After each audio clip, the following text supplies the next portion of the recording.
लीजिए, रायता ले लीजिए। मैंने बहुत ही मन से बनाया है, आप खा लीजिए और पापा जी को भी दे दीजिए। लीजिए माँ जी। बस कर भिखारन, कुछ नहीं चाहिए मुझे तेरा। बड़ी आई हो मुझे देने, रायता खाऊंगी मैं तेरे हाथ का। अरे मुझे कुछ तो नहीं चाहिए तेरा, रखिए रह सब अपना अपने पास। मेरे बेटे को तो छीन लिया मुझसे, अब चलिए रायता देने मुझे। नहीं खाना तेरे हाथ का मुझे कुछ भी। माँ जी, जो कुछ भी हुआ ना, उसमें मेरी कोई गलती नहीं है। मैं ये सब कुछ नहीं होने देना चाहती थी माँ जी। माँ जी, ये लीजिए रायता, पिताजी को बहुत पसंद है, कम से कम उन्हें तो खिला दीजिए। हाँ हाँ, तेरी तो कोई गलती नहीं होती है, तू तो दूध की धुली हुई है। मेरे बेटे को तो फंसा लिया तूने। फ्री में इस घर में चली आई, फोकटिया भिखारी। तेरी औकात भी थी इतने बड़े महल जैसे घर में आने की? मेरे बेटे को फंसा लिया और फोकट में मेरे घर में चली आई, और आकर माँ बेटे को अलग कर दिया तूने। सब पता है मुझे, तू जैसी लड़कियां होती ही ऐसे है। और अब क्या रायता खिलाकर अपने ससुर जी को भी अपने फेवर में करना चाहती है? कुछ नहीं दूंगी मैं उन्हें तेरा। हम लोग अपना परिवार अलग है, तेरा परिवार अलग है। तो मेरे बेटे को तो छीन लिया मुझसे, अब क्या मेरे पति को भी छीनेगी मुझसे? चुपचाप से अपने किनारे पड़ी रह, समझी? माँ जी। हाँ, भिखारन कहीं की, इसके हाथ का रायता खाऊंगी मैं, इसके हाथ का। अरे तेरे हाथ का छुआ हुआ पानी ना पीऊं मैं? वो तो अपने बेटे की वजह से मजबूर होकर मुझे इतने दिन तेरे साथ खाना पीना पड़ा। तेरे हाथ का छुआ हुआ पानी ना पीऊं मैं, ना ही अपने परिवार में किसी को खाने पीने दूं। मेरे बेटे को तो फंसा लिया तूने। अच्छा खासा नौकरी वाला मेरा लड़का था, एक से एक रिश्तों की लाइन लग जाती है उसके सामने, पर ये भिखारन फोकटिया मेरे बेटे को फंसाकर इस घर में चली आई। महल जैसे घर में आने की औकात थी इस भिखारन की। अरे कमाल का टेस्टी रायता बनाया था तुमने। क्या रायता था, क्या खाना था आज का, मजा आ गया खाकर। तुम्हारे हाथों का खाना तो वाकई में लाजवाब होता है। तुम्हारी तो आवाज सुनकर मैंने तुमसे शादी की थी, पर तुम्हारा खाना तो खाता ना तो मैं तो पागल ही हो जाता। इतना अच्छा खाना बनाती हो तुम। तुम्हारी आवाज की तरह ही तुम्हारे हाथों का खाना भी सुंदर होता है। वाह, क्या स्वादिष्ट लाजवाब खाना बनाती हो तुम। तुम मेरी बातें सुन भी रही हो? मैं क्या बोल रहा हूँ? क्या हुआ, कहाँ खोई हुई हो? अब क्या समस्या है तुम्हें? वो माँ जी, वो मैंने आज रायता बनाया था ना, पिताजी को रायता बहुत पसंद है। जब भी मैं रायता बनाती थी ना बूंदी के, पिताजी हमेशा कहते थे, बेटी तुम्हारे हाथों का रायता ना एकदम अमृत जैसा लगता है। बहुत पसंद था उन्हें। मैंने रायता बनाया था, मैं लेकर माँ जी के पास गई भी थी कि वो खुद खा लें और पिताजी को दे दे, पर उन्होंने रायता लिया ही नहीं। ऊपर से गुस्सा भी हो रही थी। मैं तो बस यही सोच रही हूँ कि माँ जी के तो अक्सर पैरों में दर्द होता है, कहीं ऐसा ना हो कि आज वहाँ कुछ बना ही ना हो, माँ जी पिताजी ने कुछ खाया ही ना हो। ओहो, तुम भी ना दुनिया भर की चिंताएं करने के पीछे एकदम पागल हो। अब देखो, तुम ये सारी चिंताएं छोड़ दो और ये सब चिंता करना बंद कर दो। माँ की चिंता कर रही हो तुम? माँ ने कभी तुम्हारी चिंता की है जो तुम माँ की चिंता कर रही हो? हाँ, माँ ने खाया होगा कि नहीं, पिताजी ने खाया होगा कि नहीं, सबके विषय में अब सोचना छोड़ दो। और वैसे भी डॉक्टर की रिपोर्ट आ गई है, माँ बनने वाली हो तुम। अब मेरे बच्चे की चिंता करो और ये बेकार की चिंताएं छोड़ दो, समझी? क्या सच में? ये तो बेहद खुशी की बात है, इसे तो आपको मुझे पहले बताना चाहिए था। हाँ, अब तुम्हारी कोई मनमानी नहीं चलेगी। तुम्हें अपना खास ख्याल रखना होगा। अच्छे से ध्यान दो अपना। यहाँ कोई तुम्हारा ख्याल रखने वाला नहीं है। दुनिया भर की चिंताएं छोड़ दो और अपने ऊपर और हमारे होने वाले बच्चे के ऊपर ध्यान दो। 6 महीने बाद। माँ जी, क्या हुआ माँ जी? आज आप ठीक नहीं लग रही हैं। आपके पाँव में दर्द है क्या? आप इधर आएंगी? मैं वहाँ आ जाऊँ? आपके पाँव में तेल लगा दूँ क्या? आपकी थोड़ी सेवा कर दूँ क्या माँ जी? बड़ी आई है सेवा करने वाली। ठीक से तो आज उठा बैठा भी नहीं जा रहा है। माँ जी सुनिए ना, माँ जी। क्या है? हाँ, क्यों चिल्ला रही है? क्यों गला फाड़ रही है? मुझे तुझसे कोई बात नहीं करनी, समझ में नहीं आता तुझे? माँ जी, वो आज मेरा समोसा चाट खाने का बड़ा मन था, तो मैंने उनसे बोलकर मंगाए थे। तो माँ जी लीजिए, आप भी थोड़े से खा लीजिए ना। आपको भी तो समोसा चाट अच्छा लगता है, लीजिए ना माँ जी।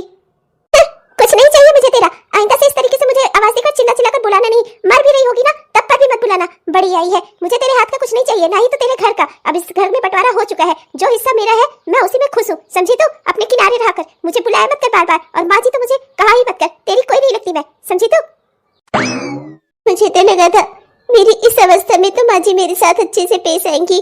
अब तो उन्हें खुशी होगी। अरे ये होने वाला बच्चा उनका भी तो पोता है या पोती होगा, उनके ही तो घर का वंशज होगा, उनके ही खानदान का तो खून होगा। तब पर भी माँ जी अभी भी मुझसे नाराज ही हैं। क्या दहेज न ला पाना इतना बड़ा अपराध होता है जिसके लिए किसी को जिंदगी भर माफ न किया जा सके? आखिर ऐसी कौन सी बड़ी गलती की है मैंने? माँ जी को तो हमेशा अपनी माँ समझती हूँ, पर माँ जी।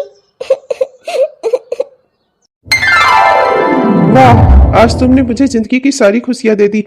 मेरा बेटा इस घर में आ गया, मेरा परिवार पूरा हो गया। आज मैं बेहद खुश हूँ। भगवान से आज मैं अगर कुछ भी मांगता ना तो भगवान आज वो भी पूरा कर देते। बाप बन गया मैं बेहद खुश हूँ। हाँ जी। चलिए ना, इसे माँ जी से मिलवा लाते हैं।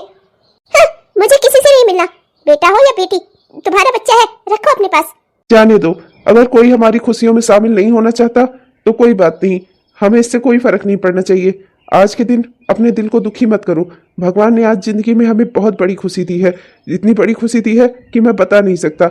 हमें इस दिन को खुशियों के साथ मनाना चाहिए। किसी की भी बातें दिल से मत लगाओ, कुछ सोचो ही मत, बस खुश रहो। हमारा परिवार पूरा हो गया, हमारा बेटा आ गया, अब तो हमारी जिम्मेदारियां और भी बढ़ गई हैं। जी, मैं बेहद खुश हूँ। मुझे पता है अपने पोते का मुंह देखकर ना आज नहीं तो कल मम्मी जी फिर से अपना गुस्सा त्याग ही देंगी, फिर से वो इसे अपना लेंगी, इसे खिलाएंगी, घुमाएंगी, अच्छी दादी बनेंगी इसके साथ। जैसे दादी अपने पोता पोती के साथ करती है ना, वैसे ही इसकी दादी इसके साथ करेंगी। मेरे बेटे को घुमाएंगी, खिलाएंगी, अपनी गोद में बिठाएंगी। देखिएगा आप, माँ भले ही कितना भी गुस्सा क्यों ना हो, पर अपने पोते से अधिक समय तक गुस्सा नहीं रह पाएंगी। हाँ। सारा दिन इस घर में इतना काम रहता है, मैं तो थक ही जाती हूँ करते करते।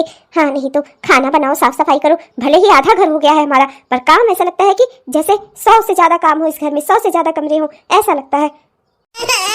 अरे चुप हो जाओ मेरे प्यारे मुन्ने, चुप हो जाओ बेटा। वो देखो दादी, वो देखो दादी, दादी को देखो मेरे बेटे, वो देखो दादी को अपनी। हाँ, मुझे क्यों दिखा रही है? मैं इसकी कुछ नहीं लगती, समझी तो? बड़ी आई है, इसे ले जाना है तो ले जाकर इसे अपने नाना को दिखा, वही तेरा सगा है। मैं कुछ नहीं हूँ इसकी, ना ही तो ये मेरा कुछ लगता है। बड़ी आई है, कुछ नहीं हूँ मैं इसकी। मेहमान है तेरा मेहमान। ये सब क्या है? ना घर में आज खाना बना है, ना ही तो तुम बच्चे को चुप करा पा रही हो। बेचारा रो रहा है और तुम खुद भी रो रही हो। बात क्या है आखिर? हुआ क्या है? बताओगी मुझे? मैं क्या बताऊँ आपसे, मुन्ना सारा दिन रो रहा था। मुझे लगा कि माँ जी मुझसे चाहे जितना नाराज हो, कम से कम अपने पोते से तो प्यार करेंगी। मैंने ये नहीं समझा था कि मेरी वजह से मेरे बेटे से भी माँ जी को इतनी नफरत होगी कि वो मेरे बेटे की शक्ल तक नहीं देखना चाहेंगी। आज मैंने मुन्ने को अपनी दादी से मिलवाना चाहा तो माँ जी मुझसे मुंह फेर कर चली गई। मुझसे मुंह फेरा, चलो कोई बात नहीं, पर अपने पोते से, ये सिर्फ मेरा ही तो बेटा नहीं है ना, आपका भी तो है, आप भी तो उनके बेटे ही है ना। आपके बेटे को इस तरीके से उन्होंने बिना देखे अपना चली गई। मुझे ये बात बहुत दुख दे गई जी, मेरा दिल चीर उठा। बस बहुत हो गया, मैंने तुमसे पहले ही कहा है, माँ से कोई उम्मीद मत रखो। ठीक है, अच्छा कि आज तुमने मुझे बता दिया, मुझे पता चल गया। माँ को जब हमसे, हमारे पूरे परिवार से इतनी नफरत है कि वो मेरे बेटे तक की, मेरे इस नवजात छोटे से बच्चे की शक्ल नहीं देखना चाहती, तो फिर ठीक है, हमें इस घर में रहना भी नहीं चाहिए। ये रोज रोज की किचकिच से तंग आ गया हूं मैं। रोज रोज तुम यहाँ रहती हो, रोज रोज माँ से उम्मीदें करती हो, और माँ को हम सबसे नफरत ही नफरत है। ठीक है, मुझे भी नहीं रहना अब उनके साथ। मैं किराए का घर देख चुका हूँ, और बस मैंने सोचा था कि इस घर में जब तक सब चल रहा है वैसे ही चलने देता हूँ, लेकिन अब मुझे लग रहा है कि हम यहाँ रह नहीं पाएंगे। तुम अपना यहाँ से निकलने की तैयारी करो, हम लोग अब इस घर में नहीं रहेंगे। बहुत हुआ, मैं नहीं चाहता कि मेरा बेटा इस टेंशन वाले माहौल में पड़ा हो। बेटा, कल तुम्हारे पापा और मैं, हम दोनों तुम्हें लेकर यहाँ से चले जाएंगे दूर। हम सब किराए के घर में रह लेंगे, अब हम नहीं रहेंगे इस घर में। माँ जी, कल हम सब चले जाएंगे। कल को जाती है, आज चली जा, मेरा क्या जा रहा है? बढ़िया ही मेरा घर खाली हो, मेरा घर शुद्ध हो, इसके जैसे भिखारन से। हाँ, नहीं तो क्या ही कहूँ भाग्यवान, कम से कम पोते का मुंह ही देख लेने दिया होता। चला गया मेरा बेटा अपने बेटे को लेकर यहाँ से। बूढ़ा बाप तरसता रह गया अपने बच्चों को अपने आंखों से देखने के लिए। सब कुछ तुम्हारी वजह से। क्या पाओगी ये सब करके? मुझे तो कुछ समझ नहीं आता। देखिए, उस भिखारन का बेटा था वो, मेरा कुछ नहीं लगता था। भिखारन लेकर गई अपने साथ। मैं तो बस आपसे ये कह रही थी कि आप मेरे दूसरे छोटे बेटे के लिए कोई बढ़िया सी लड़की देखिए और उसकी शादी करवाइए, कोई अच्छी लड़की। मैं अब ऐसी कोई लड़की नहीं देखूंगा। मैं अब ऐसी कोई लड़की इस घर में लेकर नहीं आऊंगा। जैसे मेरे बड़े बेटे ने जो गलती की ना, वो अब मैं नहीं करूंगा कि मैं अच्छी लड़की इस घर में लेकर आऊं। अच्छी का मतलब तुम्हें दान दहेज से लगता है ना? तुम अपने हिसाब की लड़की देख लो, मैं शादी करवाने के लिए तैयार हूँ, जिसका बाप खूब मोटा दान दहेज दे सके। अब तो तुम्हारा लड़का आखिर कमा भी रहा है, तुम्हारा छोटा बेटा, तो ठीक है, अब देख लो कोई अच्छी सी लड़की जो खूब दान दहेज लेकर इस घर में आ सके। मैं ऐसी कोई लड़की नहीं दे सकता भाई। आपसे तो मैं कहती ही ना, पर क्या करूं, मजबूर हो गई। अपने भाई को बोला था पर उसने भी मुझसे यही कहा, अच्छी लड़कियां तो बहुत है पर उसका बाप दान दहेज नहीं दे सकता, इसीलिए मैंने आपको बोला। 1 साल बाद हे भगवान, इतना काम है इस घर में, काम कर करके मुझे बुखार आ गया। खाना बनाओ, बर्तन धो, कपड़े साफ करो, कपड़े सुखाओ, हे भगवान मैं तो गिना भी नहीं सकती इतना काम है इस घर में। मेरा पूरा शरीर टूट रहा है। हुसन तेरा तौबा तौबा तौबा तौबा टुन टुन टुन टुन टुन। अरे ओ हुसन, ए हुसन, इधर आ। यस मॉम, बोलिए क्या बात है। और वो हुस्न होता है। चुप कर, नालायक कहीं का। देख रहा है माँ बीमार पड़ी है, इसे हुसन हुस्न में पड़ी है। अरे नालायक, कम से कम मैं इतना बीमार पड़ी हूँ, घर में कुछ खाने के लिए नहीं है, दवाई वाई कैसे खाऊं मैं। अरे क्या तू इस लायक भी नहीं है कि कम से कम खिचड़ी खिचड़ी बना दे अपनी माँ के लिए। अरे अपनी माँ की थोड़ी देखभाल कर दे, खिचड़ी बनाकर ही ले आ, कम से कम खिला के दवा हुआ दे दे मुझे। तुझे कुछ पड़ी ही नहीं है, माँ चाहे मर जाए, तू अपना तौबा तौबा कर जाकर। ओ मॉम, अब मैं क्या खाना बनाऊंगा, आप भी ना कमाल करती हो। अब मैं खाना बनाऊं आपके लिए, खिचड़ी विचड़ी बनाऊं, यही सोचकर आपने अपनी बड़ी बहू को घर से बाहर निकाला था क्या। मेरी तो शादी की नहीं है आपने, जो मेरी दुल्हन आपको बनाकर खिलाती। और जहां तक सवाल है भाभी का, उन्हें आपने खुद से अलग कर दिया, तो क्या आपने मेरे भरोसे अलग किया था कि मैं बना बना कर आपको खिलाऊंगा। मुझसे ये सब कुछ नहीं होगा, मैं चाह रहा हूँ, मेरी आज पार्टी है, दोस्तों के साथ घूमना फिरना है मेरा। अब यहाँ मैं घर में बैठकर आपकी सेवा नहीं कर सकता। तू रहने दे भाई सेवा करने को, तू जो कर रहा है ना वही कर। जा अपना पार्टी कर, क्लब में डांस कर और लड़कियों के साथ मौज मस्ती कर। तेरे नसीब में यही सब लिखा है ना, तू यही सब करने के लिए तो धरती पर पैदा हुआ है। कहा मेरा बड़ा बेटा था राघव, अरे नाम से ही नहीं काम से भी राघव था वो राघव, बिल्कुल राम जैसा। और एक तू है नालायक कहीं का, तुझे तो हमारे पता नहीं किस बुरे कर्मों का फल बनाकर भगवान ने भेजा है। जा चला जा भाई, मैं बना खा लूंगा, मैं खिचड़ी बना लूंगा अपनी बीवी के लिए। अभी इस बुढ़े के घुटनों में इतनी ताकत है कि अपनी बुढ़िया को बनाकर खिला ले। तेरी जरूरत नहीं है हमें, जा भाई तू अपनी पार्टी वार्टी कर। क्या पिताजी, आप भी माँ की तरह मेलोड्रामा करने लगे। हाँ नहीं तो चलिए ठीक है, कोई बात नहीं, मदद कर देता हूँ आपकी। लाइए थोड़े पैसे दीजिए, मैं खाना बाहर से मंगा देता हूँ। मुझे बनाना बनाना की झंझट पसंद नहीं है। आप पैसे दीजिए, मैं अभी बाहर से खाना ऑर्डर किए देता हूँ। खाना आ जाएगा, इनको खिलाकर दवाई ववाई दे दो। अब बेटा हूँ तो इतना तो मैं कर ही सकता हूँ। नहीं नहीं भाई रहने दे, एहसान मत कर हम पे। तू कमा रहा है तब पर भी मैं तुझे पैसा दूं खाना मंगाने के। रहने दे भाई, मत कर हम पर इतना एहसान, हम बुढ़ा बुढ़िया जी लेंगे। तू जा भाई अपनी जिंदगी एंजॉय कर, जा। अरे कमा रहा हूं तो क्या सब इन्हीं के ऊपर लुटा दूं। अब रोज रोज ये बिस्तर पकड़े रहेंगी तो क्या मैं रोज रोज इनको मंगा मंगा कर खाना खिलाऊं। आप भी ना पिताजी, कैसी कैसी बातें करते हैं। और वैसे भी अब आप लोग पैसे रुपया रखकर करोगे ही क्या, कितने दिनों की जिंदगी ही है आपकी। कुछ खर्चा कर लो खुद के ऊपर, मेरे ऊपर तो कभी आप लोगों ने किया नहीं ढंग से। पार्टी क्लब के लिए पैसे मांगता था, 5,000 मांगू तो सिर्फ 5,000 ही मिलते थे माँ से। माँ ने बड़ा मेरी इच्छाएं पूरी की है, ये नहीं कि कभी मैंने 5 मांगे हैं तो लाओ 10 दे दे। नहीं, जितना मांगो सिर्फ उतना ही मिलता था। तो अब माँ की जब तबीयत खराब है, माँ को सेवा की जरूरत है, तो जो पैसे इन्होंने बचा बचा कर रखे हैं इन्हीं के तो काम आएंगे। और मैं ऐसा क्या मैंने गलत बोल दिया। आप भी ना पिताजी, जा रहा हूं मैं। आप लोगों से तो कोई मदद के लिए भी ना पूछे, आप लोगों की हरकतें ही ऐसी है। तभी बड़े भैया आपको छोड़कर अपना परिवार लेकर अलग हो गए। अरे निर्मला चिंता मत करो, मैं तुम्हारे खाने पीने का कुछ जुगाड़ करता हूँ, तुम्हारी दवाई पानी का। चिंता मत करो, पूरी दुनिया में कोई तुम्हारा साथ दे ना दे पर मैं तो दूंगा। अरे अपने जीवन की संगनी माना है तुम्हें, मरते दम तक तुम्हारा साथ दूंगा, भले ही तुम कैसी भी क्यों ना हो। कभी भी तुमने मेरा कोई सम्मान भी न किया हो चाहे, लेकिन तब पर भी मैं तुम्हें अकेला इस हालत में तो नहीं छोड़ूंगा, चाहे सब तुम्हें छोड़कर चले जाए। चिंता मत करो, तुम्हारी देखभाल के लिए अभी कुछ करता हूँ मैं, तुम्हारे खाने पीने का दवाई का प्रबंध करता हूँ। दो बेटों को जन्म देने के बाद मैंने कभी नहीं सोचा था कि बुढ़ापे में ये मुझे बनाकर खिलाएंगे। ऐसा बुरा दिन आएगा मेरा। ये नवीन सही कह रहा है, मैं ही बुरी हूँ। मुझे अपनी बड़ी बहू को इस तरह से घर से नहीं निकालना चाहिए था। कितनी अच्छी थी वो, चाहे जैसी भी थी, हमेशा मेरा ख्याल रखती थी। रुपए पैसे धन दौलत लेकर आई हो चाहे नहीं, दहेज लाई हो चाहे नहीं, फिर भी मेरी कितनी देखभाल करती थी। मैं हमेशा उसे डांटती रहती थी, वो हमेशा मेरा ख्याल रखती थी। आज वो जब यहाँ नहीं है, आज मैं इतनी बीमार पड़ी हूँ, तो आज मुझे उसका आने का एहसास हो रहा है। आज मुझे उसकी कमी खल रही है। यहीं बैठकर मेरा पोता खेलता रहता था, कभी अच्छे से मैंने उसकी सूरत तक नहीं देखी। मेरी आंखों के आगे से मेरा पोता चला गया। कितनी बुरी माँ हूँ मैं, कितनी बुरी दादी हूँ मैं। अपने पोते को क्या मुंह दिखाऊंगी मैं जब वो बड़ा होगा तो, कि दहेज के लालच में मैंने उसके बाप को, उसकी माँ को घर से निकाल दिया था। ये मुझसे क्या हो गया? क्या हुआ माँ, क्या हुआ? बेटा मैं बहुत बुरी हूँ, बहुत बुरी हूँ मैं। मैंने अपने बेटे को, अपनी बहू को, अपने पोते को इस घर से निकाल दिया बेटा। अब मैं अपने पोते की सूरत कभी नहीं देख पाऊंगी। इतनी बीमार हूँ, शायद ये बीमारी मेरी जान ही ले ले। मैं उसकी शक्ल देखे बिना ही मर जाऊंगी इस दुनिया से। यही वो जगह है जहाँ वो बैठकर खेला करता था। मैं कभी उसे खिलाने नहीं आई, कभी उसे प्यार से अपनी गोद में नहीं बैठाया। मुझसे बहुत बड़ी गलती हो गई। मैं भी एक बेटी की माँ हूँ, कैसे मैं ये चीज भूल गई कि वो लड़की भी किसी की बेटी है। हमेशा माजी माजी करके मेरा कितना ख्याल रखती थी, और मैंने क्या किया उसके साथ? मेरा राघव राम बनकर हमेशा मेरी सेवा करता था, उसके साथ क्या किया मैंने? अरे माँ शांत हो जाइए, शांत हो जाइए। आप, आपकी तबीयत अच्छी नहीं है माँ, आप ठीक हो जाएंगी। आप क्यों चिंता करती हैं? आप मिलिएगा राघव भैया के बेटे से, आपको कुछ नहीं होगा माँ। बेटा बहुत ही अच्छा हुआ कि तुम चली आई। इतने 8 दिन से तुम्हारी माँ यहाँ हॉस्पिटल में भर्ती हैं, तुम इनकी देखभाल कर दे रही हो। बेटा भगवान की बड़ी कृपा थी जो भगवान ने 2 बेटों के साथ हमें एक बेटी भी दी थी। अगर आज तुम ना होती तो तुम्हारे माँ की देखभाल कैसे होती? बेटा बहुत ही अच्छा हुआ जो तुम यहाँ चली आई। अरे पापा 8 दिन की क्या बात है, मैं पूरे समय जब तक माँ ठीक नहीं हो जाती अच्छे से तब तक मैं यहीं रहूंगी। माँ की तबीयत अच्छे से ठीक हो जाए तभी मैं जाऊंगी यहाँ से। हाँ नहीं तो मेरी माँ है ये।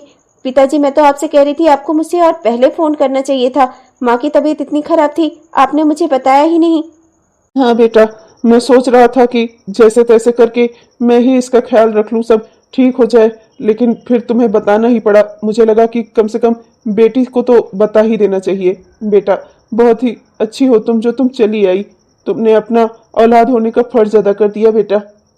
लगता है पापा कि उनका फोन आ रहा है। हेलो हेलो हेलो हेलो, हाँ मैं बात कर रहा हूँ। वो क्या है ना कि तुम्हें बताना था, मेरा ट्रांसफर हो गया है तो परसों मैं दिल्ली जा रहा हूँ। तो अब माँ घर पर अकेली है तो तुम चली आओ।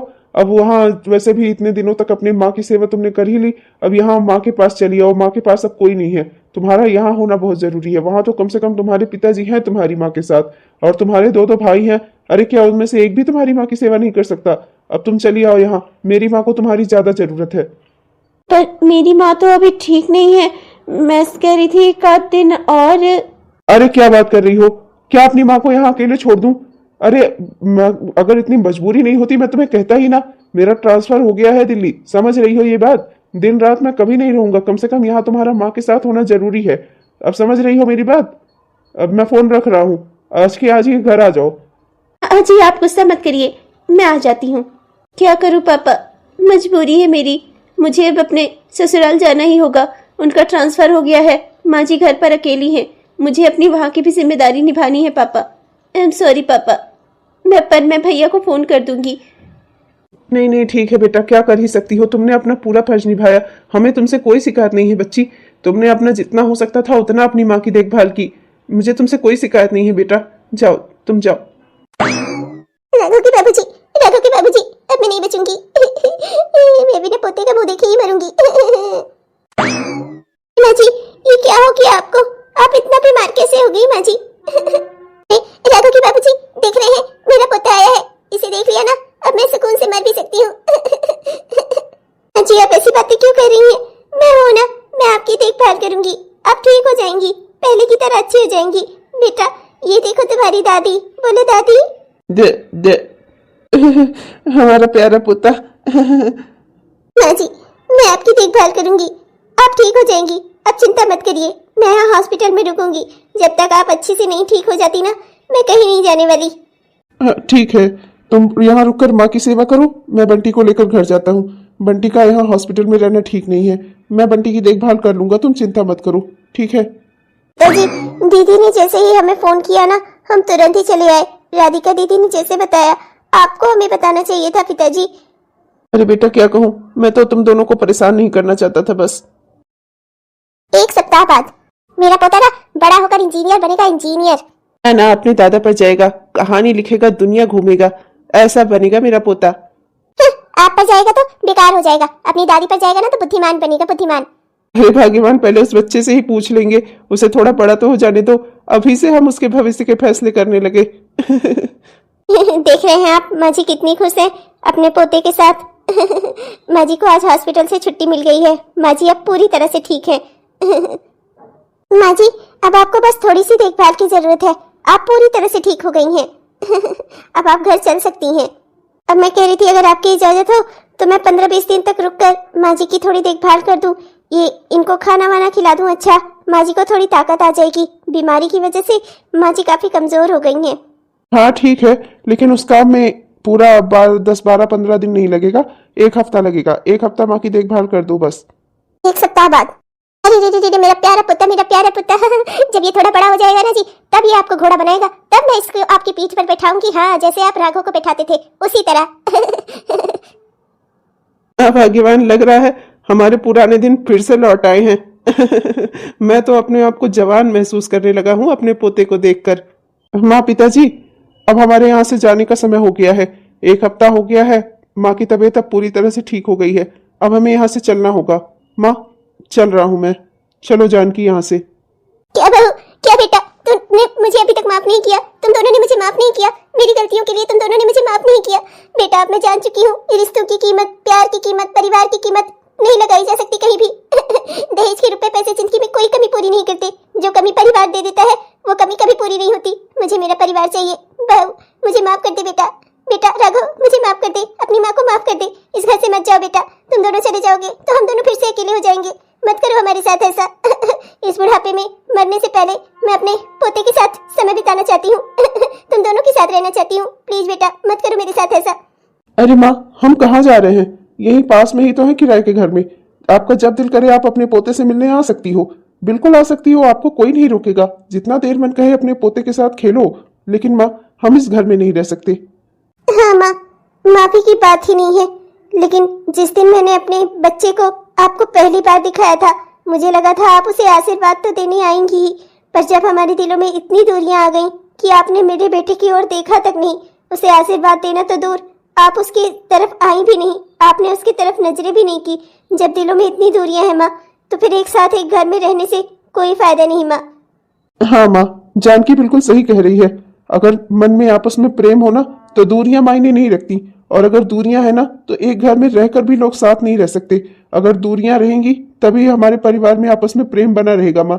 और अगर हम पहले की तरह एक दूसरे के साथ रहेंगे तो फिर से कभी ना कभी फिर से ये दूरियां बनेंगी माँ। हाँ माँ, आप हमें माफ कर दीजिए पर अब हम इस घर में नहीं रह सकते। और आपका जब दिल करे ना माँ आप मुझसे और अपने पोते से मिलने आ सकती हैं। आप जब भी हमें बुलाएंगी ना हम यहाँ पर दौड़े चले आएंगे आपसे मिलने। पर अगर हमें इस घर में रहना होगा ना माँ तो अब वो नहीं हो सकता। हम अब इस घर में एक साथ एक छत के नीचे नहीं रह सकते माँ। चलो जानकी। सही कहते थे जी आप। मैंने अपना जिंदगी में रुपए पैसे की लालच करके ने सब कुछ गवा दिया। अपने बेटे को खो दिया, अपने पोते को खो दिया, अपना परिवार खो दिया, अपने राम जैसे बेटे को मैंने वनवास दे दिया। सदा के लिए उससे दूर हो गई मैं। इंसान अपने कर्मों का फल तो भुगतता ही है निर्मला। जो भी तुमने किया उसका फल मैं भी भोगूंगा, क्योंकि तुम्हारे साथ जुड़ा हुआ हूं मैं, तुम्हारा पति हूं, तुम्हारे हर कर्म का भागीदार हूं मैं। अरे दामाद जी, क्या मैं इस लायक भी नहीं कि आप लोग चलकर मेरे घर में रह सकते? उस घर को आप लोग अपना घर नहीं समझते। अरे बेटा तुम मेरी बेटी हो और दामाद जी आपको मैं अपना बेटा समझता हूँ। बेटा अब मैं जानता हूँ कि आपके बड़े घर जितनी सुख सुविधाएं नहीं है मेरे घर में, पर वो घर भी तो आपका है। आप यहाँ किराए पर आकर मेरे ही घर से कुछ दूरी पर रह रहे हैं, पर आप मेरे घर में नहीं रह रहे हैं। अरे भाई ऐसा क्यों कर रहे हैं आप? मैं तो आपको अपना बेटा समझता हूँ, पर क्या आप मुझे अपना बाप नहीं समझते? नहीं नहीं पिताजी, ऐसी कोई बात नहीं है। वो तो मैंने सोचा कि आपको कोई परेशानी ना हो, इसलिए हमने किराए का घर ले लिया और हम यहीं रहने लगे। हाँ पिताजी। बेटी जानकी, मैंने तुमसे ये उम्मीद नहीं की थी।